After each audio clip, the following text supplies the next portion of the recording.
Mariing kinundina ni Vice President Sara Duterte ang pananambang ng hininalang teroristang grupo sa bayan ng Munay, Lanao del Norte na ikinasawi ng 4 at ikinasugat ng isang sundalo. Ang News Now sa report. Ayon sa pangalawang Pangulo, ang insidente ay isang malinaw na banta at hamon sa kapayapaan at seguridad ng bansa at hindi dapat palampasin ng pamahalaan.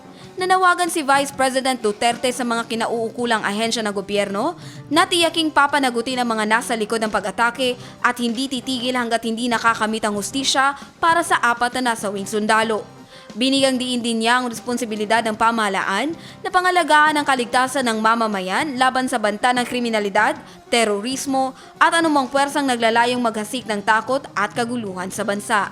Dagdag pa ng Vice Presidente, mahalaga ang pagkakaisa at pagtutulungan ng bawat isa upang hindi manaig ang mga kriminal sa ating mga komunidad, sapagkat sa kapayapaan at kaayusan nakasalalay ang kalayaan at kaunlaran ng bayan. Nakikiisa rin si Vice President Duterte kasama ang buong tanggapan ng pangalawang Pangulo sa pagluluksa ng mga naiwang pamilya at ng buong hanay ng sandatahang lakas ng Pilipinas sa pagpanaw ng 4 na magigiting na sundalo.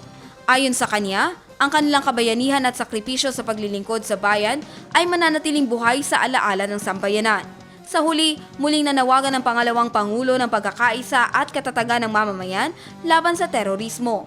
Jen Garcia, iMinds, Philippines.